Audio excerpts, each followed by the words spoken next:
people change over time. Us men change, women change. Every year we go through changes. And if you're not continually pursuing your wife and understanding what's changing and how you're connecting, you focus all of your time on your kids and all of their activities, you will grow apart. And that gap, intentionally or unintentionally, will get wider and wider and wider. And that's when it gets to the point of when you really don't know each other anymore.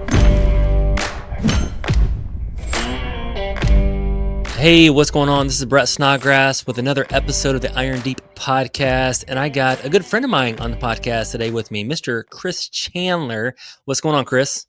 Hey Brett, doing good, bud. How are you? Man, I'm doing fantastic. Thanks for being a guest, man. I'm super excited. I know we've chatted many times in the past, and just super excited to dive into this particular topic that it was actually your idea to dive in today about dating your spouse and how do we do that as men, and how do we pursue our spouse even years and years and years into marriage, and continue to keep that fire lit and that fire burning with your spouse. So I'm super excited to dive into that topic. If this is your guys' first time listening to the podcast, we are the Iron Deep podcast, and I run an organization called Iron Deep. Really, it's just about men that want to lead well, that want to live on mission.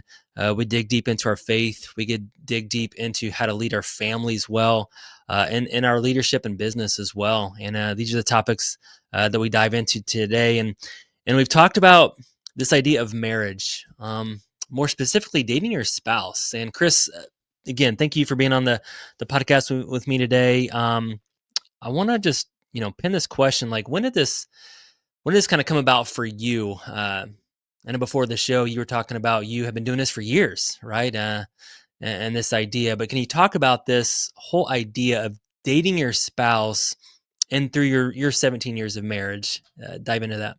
Yeah, hey man, thanks again for having me. Love the Iron Deep podcast. Listen to many episodes, and yeah, just kind of spoke to my heart today to kind of send this idea to you to talk about what Kelly and I have been doing. And hey, yeah, we've been married 17 years, and we're not relationship experts or have degrees in psychology or any of that. And we haven't been doing this perfect over the 17 years, but we feel like we've done a pretty good job at it, and it's been a really important part of our marriage that's helped us to continue to stay close together as husband and wife. And so, yeah, as far as how it started, we actually went through some parenting classes before we had our son about 15 years ago, and the class was called "Growing Kids God's Way."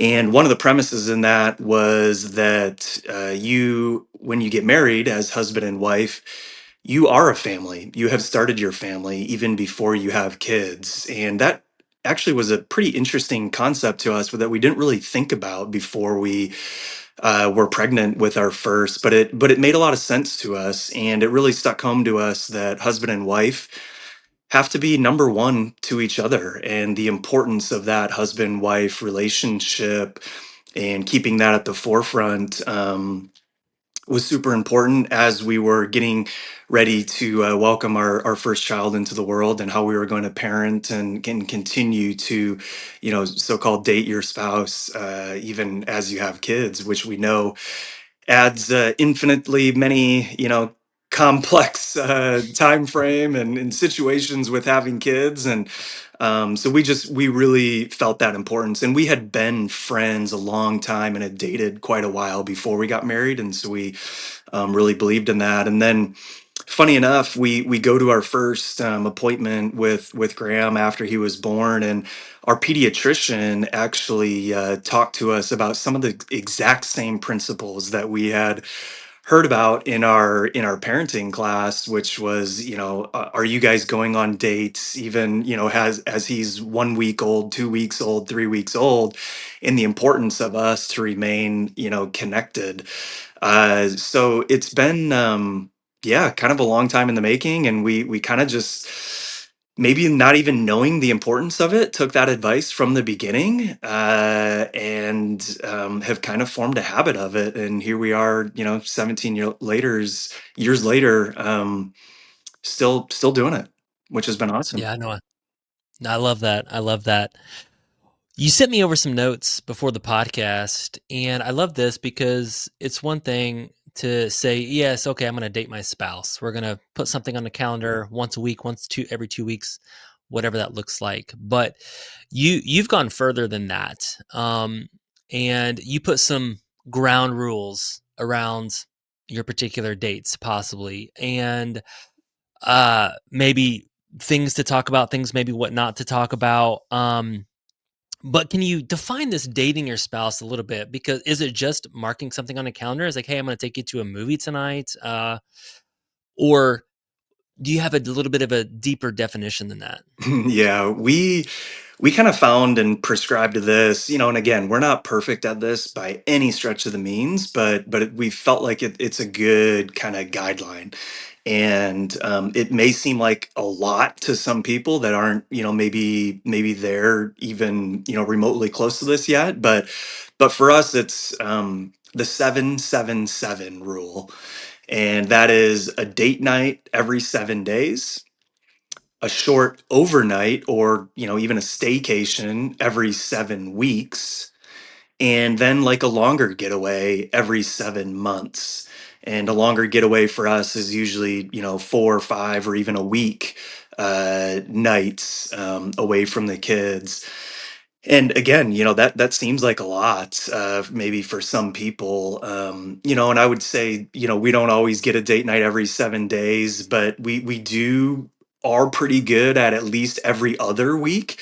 Hmm. So these things have to flex with activities in life and things that are happening, business, work, everything. But it is important, the intentionality of it, and in the few kind of things that we live by. And this again was from the parenting classes and our pediatrician. It was just so funny how he reinforced some of these concepts. So there was really two kind of big things when you go on these dates or overnights. One, you can't talk about work. Two, Which is mostly what the men want to talk about. yeah, yeah, right. And two, you can't talk about your kids.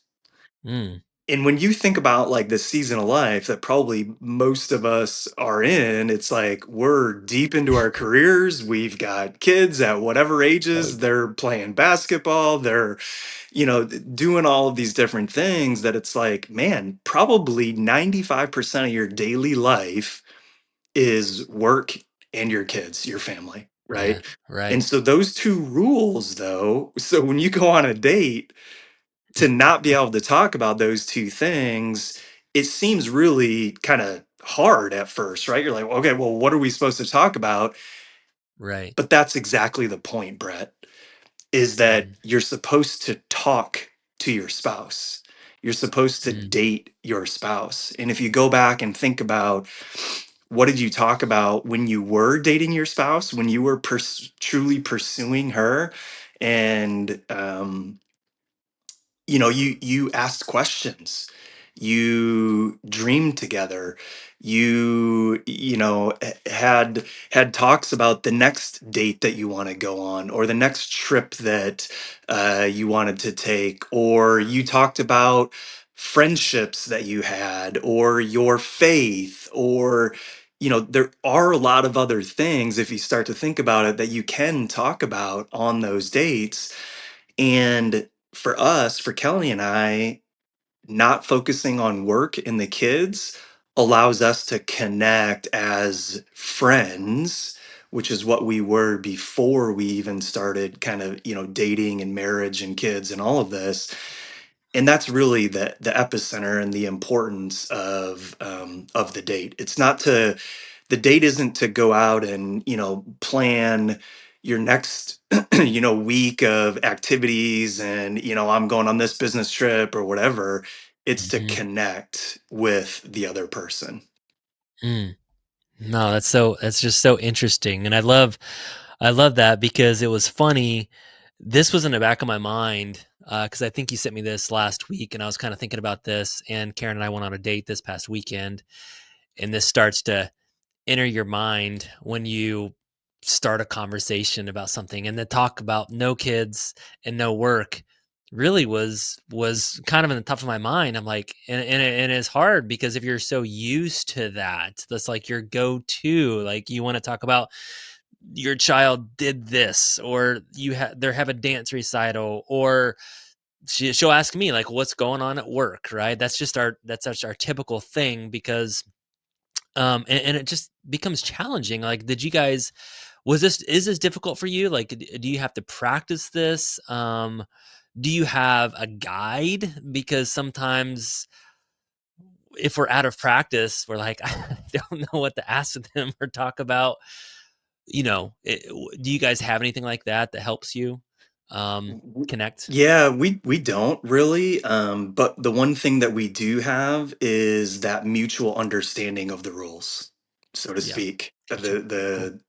Hey, we're not going to talk about work and we're not going to talk about the kids because those are the things we talk about 95% of the time at home. Yeah, We're on this yeah, date away from home most of the time, uh, to talk to each other. And that can be as simple as if you go to a restaurant and you're having dinner, it's like, you know, y- what kind of are you going to have a glass of wine or try a new cocktail or man, this right. food is really good, or what about the decor in this restaurant? If you could change anything in the decor in our house, what would you change? Or I mean, you just you gotta, yeah, it's tough. It's tough, Yeah, right?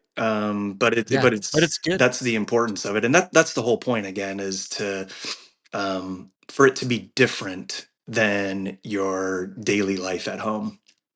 Yeah, no, it's good because if you put those ground rules in place, yeah, at first it can seem just uncomfortable, which is okay, right? It's maybe if you're not used to that and you're not haven't practiced it, it can seem kind of awkward. But in my mind, I had those ground rules and we didn't set those ground rules. I mean, I told my wife a little bit about, the podcast that was coming up and a little bit about what you had kind of even put. Um, but then things start to just unravel and you kind of get through that uncomfortableness and then literally a couple hours later you're laughing, you're talking about something, you're listening to an old song. Like, I don't know, that's just some of the things that kind of happen on our particular date. And you're just, yeah, your friendship is growing, I Mhm. think. And I think that's where a lot of the things are missed is the friendship gets lost and become partner, roommate, business types of partners. Mhm. And it just helps with that connection. Would you say Yeah, pretty much? yeah, Yeah. totally, totally. One thing sometimes I do, Brett, is I think about or try to think about a memory from your past, like when you were dating or maybe early on in marriage before kids, that you both had a really good time. Mm, And reminisce about that a little bit. Bring it up in conversation. Say, hey babe, I listened to this podcast, the other day about dating your spouse and kind of, took some of these things. And I was remembering when we were dating and this one, date we went on, whatever that was, and bring it up and talk about like the joy that it brought to you, how you felt that it brought you closer together. You connected, you bonded over a shared experience or thought or memory or movie or, whatever it was. And sometimes that can lead to 30 minutes of conversation, just kind of reminiscing about the past. And I feel for us, sometimes when we do that, it unintentionally helps us remember why we are friends and why we love each yeah. other and why we got married. Yeah. Yeah. And sometimes it takes just the pressure off. Sometimes when you're talking about, yeah, these different work and schedules and kids and all this, like maybe there's this tension or pressure, and then it just helps, again, kind of unravel and ease some of that tension. Um, you talked about a question that kind of hit me, and I want to ask the audience here is: do you know your kids better than your spouse?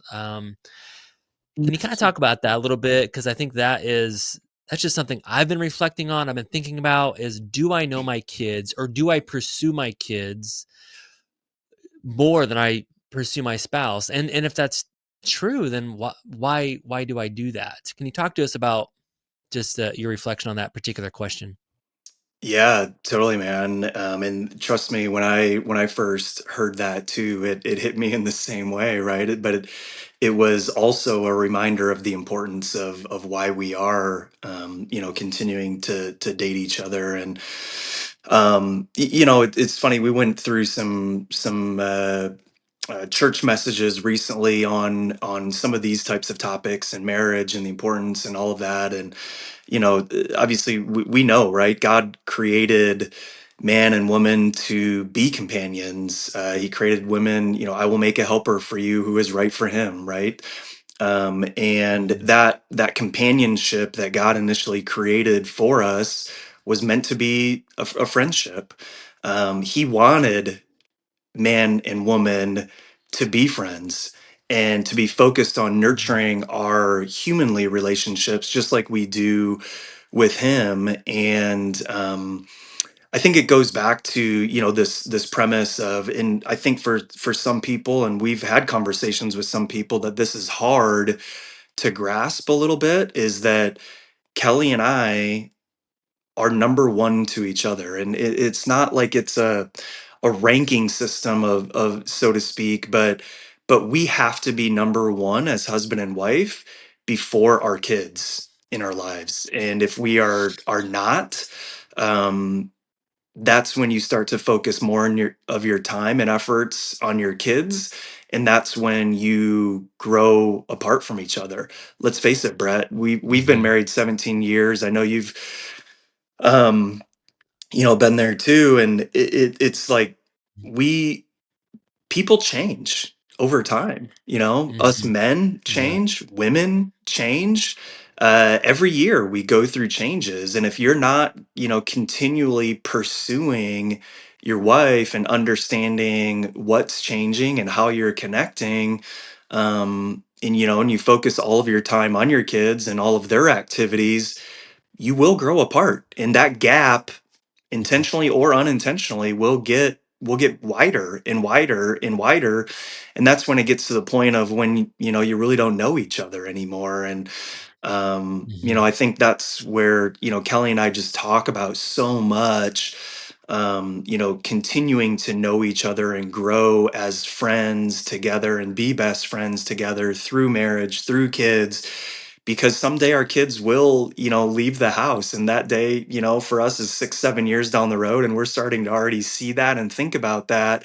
And it's like, man, we want to be as best friends as we were when we were dating when our kids Mhm. leave our house, so that we can also enjoy that time together, and know that we're not going to have the kids around that much to talk about all of the kids stuff. And like, if it gets to that point and our gap has grown so far apart from each other that we don't know who each other is anymore, that's a problem, right? Yeah. Yeah, and that happens a lot. I Hmm. mean, that's usually the second tier of separation, Yeah. right? I mean, I've seen it happen with a lot of my friends, or their parents. So, um, no, that's good. You mentioned something about you left your baby at home after a few months, and you went to on an overnight with your wife. And for some reason, a lot of people have this guilt complex, and they're like, "Well, I can't leave my kids for a night or 2 nights." And for some reason, they have this excuse and this guilty, "I can't leave my kids." Maybe it's that, more maybe I don't wanna put the burden on someone else, or maybe it's an expense, possibly something of that. They make kind of excuses with that. You guys have obviously made this a priority, and I've seen a lot of people do date nights, right? They do a couple of hours a week or every other week. But honestly, I know a lot of men, and most of them do not do an overnight away or get away from their kids, just to be honest. So can you Hmm. talk about that a Hmm. little bit, about how to get the importance of that, and why is that even more, somewhat more important, and the guilt that maybe people feel? Can you talk about that a little bit? Yeah, sure. No, I mean, it definitely does take time and intentionality. But here's the things that it has led to for us. Here's the benefits that we've Mhm. seen from taking this time away from our kids. Okay, we have seen an increased and sustained personal connection and Mhm. genuine interest in each other, in what we're doing, how we're feeling, continuing to be best friends. Men, hear me out loud here. This has led to an increased intimacy in bed. Mhm. Mhm. Men, is that what we would want? Are That's are important. are we, fully there, right? Like, hey, let's get real, right? Yeah, right.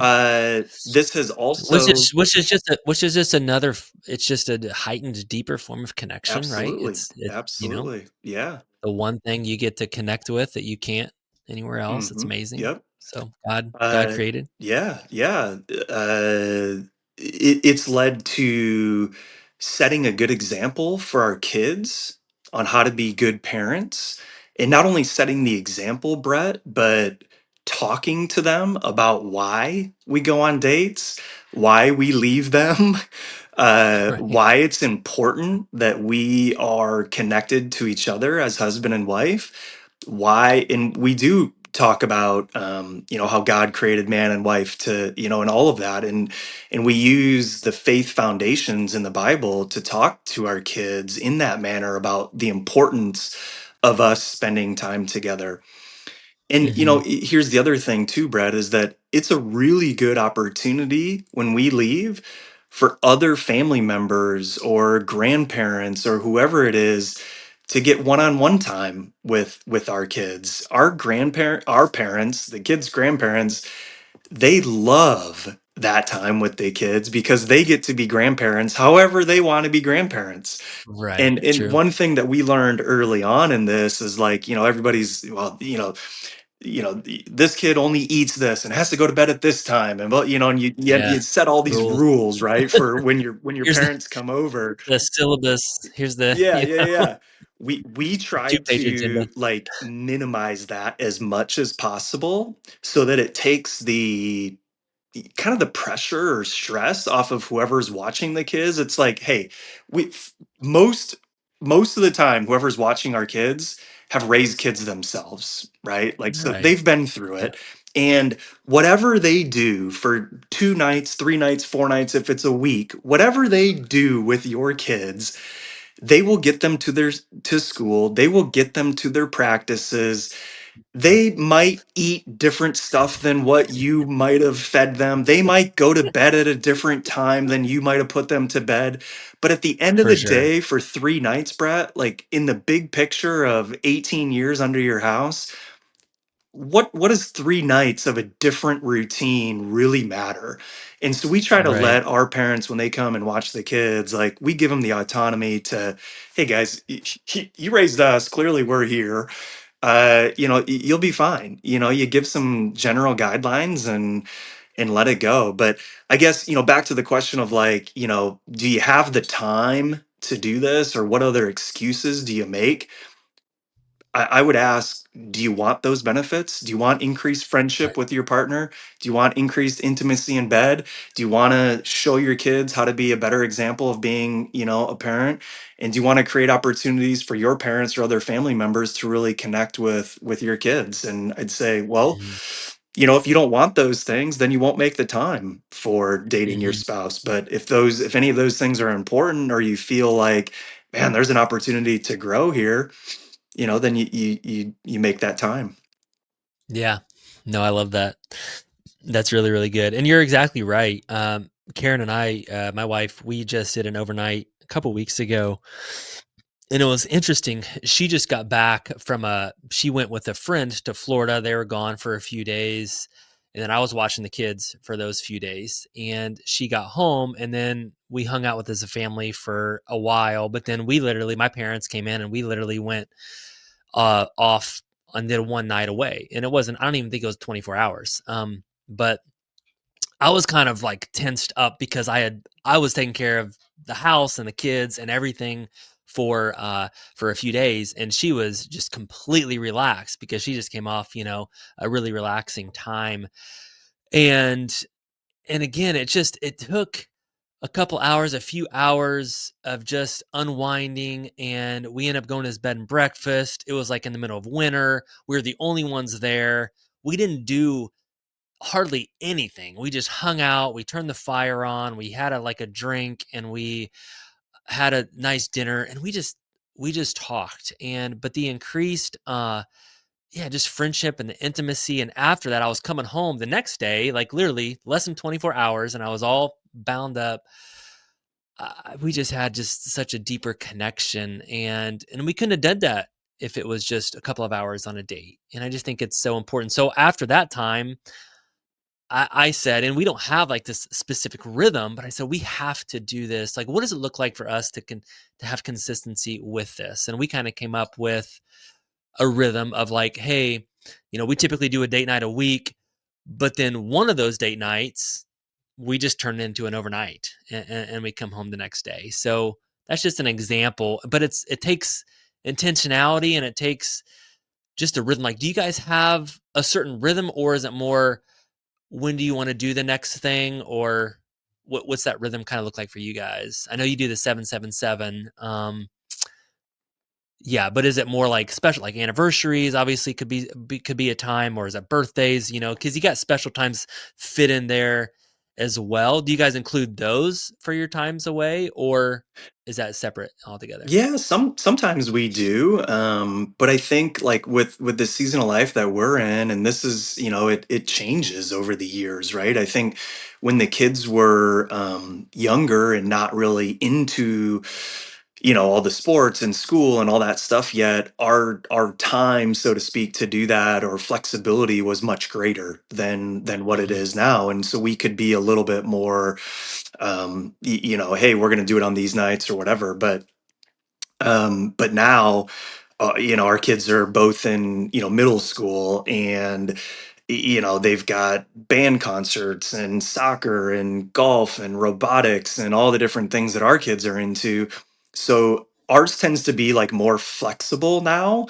Hmm. But we've been doing it for so long, and this is kind of the cool part, is that we can kind of feel when we haven't had that time, Hmm. together, and one or the other of us, if it's been a few weeks and we haven't done a date, be like, man, we need to go on a date. Like, let's set aside Friday night or Saturday, even an afternoon, or whatever it is that you can fit in somewhere. I know some people that do it in the mornings, is a Hmm. good time, that somebody can come over and hang with the kids, and they just go get coffee or go on a long walk to a park, or whatever, but it's that intentional time for a few hours just to kind of level set and reconnect. So right now Yeah. we don't have a super solid rigid structure to it because Hmm. of life, and Life, all the yeah, seasons, things. sports, and yes, definitely. You talked about, which I loved, not on this show, but when you were talking earlier, just me and you, just practical high impact date ideas. And I found this very important because again, a lot of guys might say, wow, that sounds really expensive. Maybe they have parents that can come over and watch the kids, but maybe they don't. Some people don't have those types of parents, or maybe their parents have passed away, and so maybe they have to get something else. But you came up with some high impact, non-expensive ideas, and I want to talk about that a little bit because again, some of the guys are ching in their mind, okay, I got to spend a night away, okay, get a nice hotel room, we're gonna go out to dinner, I've got to get a babysitter, okay, that's 1,000, 2,000 bucks every time I get away. It's just an example. Mhm. So can you talk about like some ideas around that where it doesn't have to be that, because that's not the point. Yeah, yeah.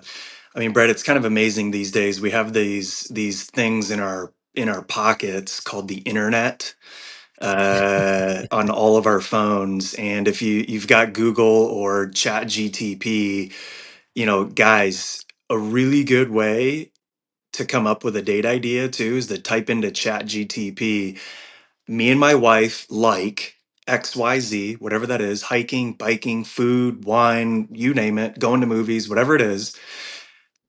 give me some ideas where I live in this city that are cheap, easy to plan, free, whatever it is. Mhm. And the beauty of it, it's going to spit out 10 different ideas for you that Yes. you'll have right there at your fingertips.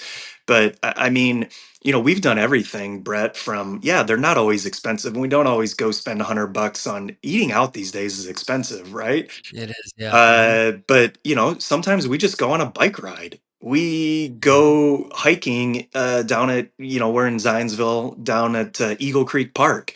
We go for a hike. mhm. When's the last time you went to the movie theater without your kids and saw a movie like just the two of you, like an adult movie, not a Disney cartoon movie, Right, yeah. and got It this? was funny that we did a date night, last week, and I always like going to the old theater, like the one Yeah, the yeah, one theater yeah, somewhere, and we had yeah, one about 30 minutes away, and it's so cheap too. I think we spent 20 bucks, yeah. and we got the food, and we got anyways, that was kind of really fun for me because 'cause I'm like, "Man, I Mhm. love this." Anyways, I just Yeah, brought it up. yeah, and I Go mean, on. I said it earlier, go get coffee, and sit in Yeah. a coffee shop for a few hours. Brett, one of our favorite dates that we ever did, and we got a book. Actually, I got it for Kelly for Christmas a few years ago. It's called I think it was called like the Adventure Challenge book or something. It's like Mhm. gives you a bunch of, scratch off kind of date ideas, and one of them was blindfolded baking at home. Yeah.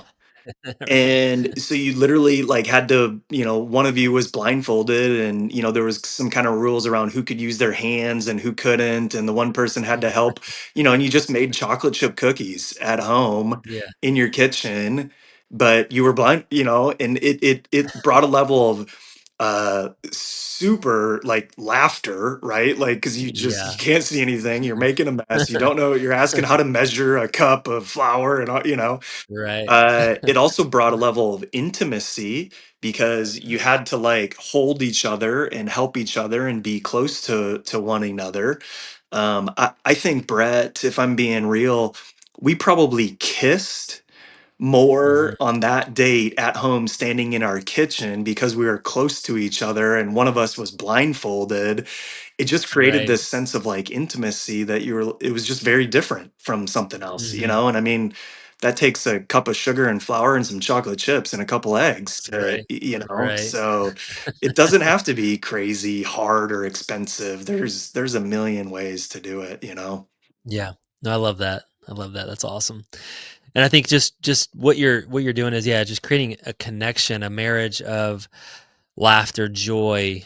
My wife says, I just want to laugh. Like, you just want to have that childlike relationship, kind of like when you were dating. And I think it's so biblical too, because Jesus said, unless you're like this child, you won't be able to enter the kingdom of heaven. And our, God wants us to have a childlikeness, and that can also be with your wife, with your spouse, that childlike laughter, the funny things, the silly things. It was so funny because, like maybe back in the day when you were just getting married or something like this, and like maybe there's like a song that was like not like super inappropriate where it's cussing and all this, but maybe it was like a song that like spurs something on that's like you wouldn't maybe look over and like see a minivan couple listening to Yeah, like yeah. beating to this song. And we were on this date the other day, and I like cranked up this like just this hip hop. We're in our minivan, and like I look over and see what people are Oh, thinking of that's us, awesome. Yeah, yeah, yeah. stupid stuff. Yeah, yeah. No, that's awesome, man. Yeah. Yeah. Um, so good, so good. I want to really wrap up the show with this, and I think so many guys have this pressure, and I know we've had this talk before about leading our wives spiritually, and obviously this is what God calls us to as men, and how to lead well. And this is something I think, especially in our circles, men just feel like such a failure at. And maybe it's just the season they're in, and but no matter where they're at, they feel, yeah, just this unworthiness or a failure. And just inviting your wife into a deeper walk with Christ. Can you talk about that a little bit in your own personal experience? And, I don't know where that area is just in your guys's relationship per se, but talk about talk about that a little bit because that's even something that I've been in ins and outs on where like I feel like okay I'm doing it and now I'm not and man I feel like I'm a complete failure right now. But talk about this Hmm. a little bit Yeah, man. from this Yeah, person. it's tough. It's tough for sure, right? But and none of us are gonna be perfect at it ever, right? We're imperfect people. But I think over the last couple years, with us moving back to Indianapolis and really accelerating our faith journey, for the two of us getting, connected at Trader's Point again and going through Rooted and getting into a small group and all this stuff that, we've been reminded that Jesus was the first one. He was the first leader. He was the Mhm, first one to take initiative.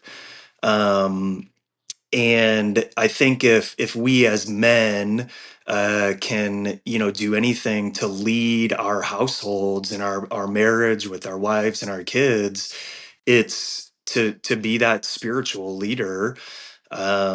And I like this. It's like, who says let's the most? Let's pray. Let's serve. Let's go to church.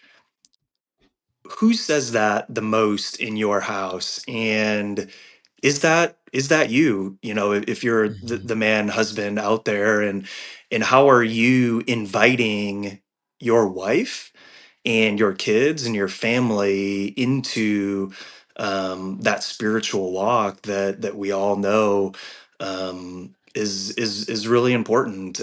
I'll tell you, this is an area, just over the last couple years that I feel like I've grown more in and am trying to, set an example um, for our family. And it's as easy as like, I mean, one thing, and again, this takes time and intentionality, but last year I did the 1 year Bible plan, and I did it on the audio Bible app, and for 10 to 15 minutes a day walked through the entire Bible. And I didn't though just do that on my own. I talked about it with my wife, and I talked about it with my kids. And when I ran across something, one day that really hit home, it was like I would bring that up at the dinner table and say, "Hey guys, I know I'm doing this 1 year Bible plan today. I heard this story, or I heard this psalm or proverb or something that really just meant something to me and connected." And I think those little moments, I think in the world today, everything's so, we feel like it's got to be Instagram worthy, or mhm, everything's got to be so perfect or this or that. But and it's mhm. really hard to focus, like, to feel the importance, I guess, of just those little things, of like even Yeah, bringing that conversation up at the dinner table. That's huge.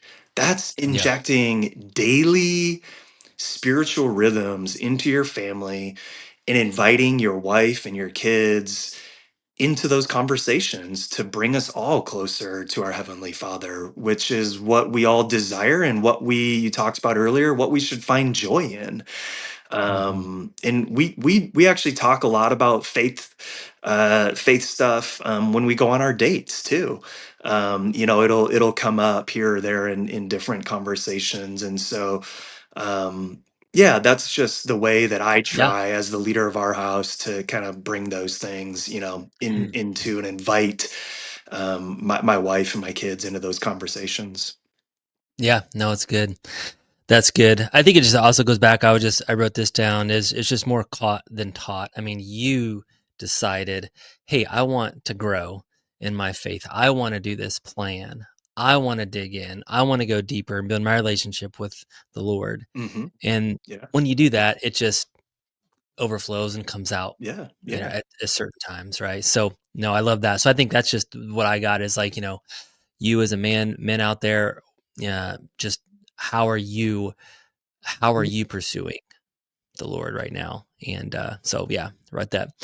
Uh, Chris, thank you so much for being on the podcast. Let's land a plane here. What's an action step, or what's one thing that you want to tell the audience as we wrap up the show today? Um, yeah, I would say just encourage you guys to do something with it. You know, take one small bit of this. I love, again, I'll give the example.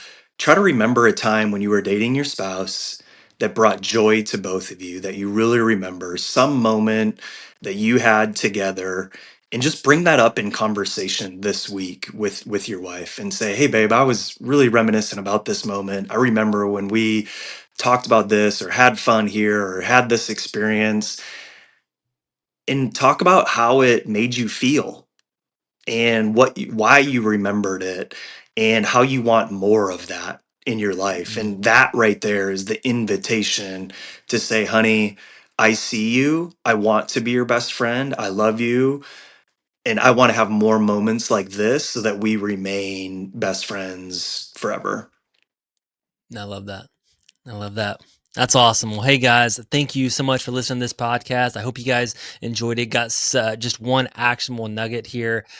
Go home, pursue the Lord, pursue your spouse, and encourage you guys to do that. So thanks again, Chris, for being on the Iron Deep podcast. Wish you the best, man. Yeah. Thanks, Brett.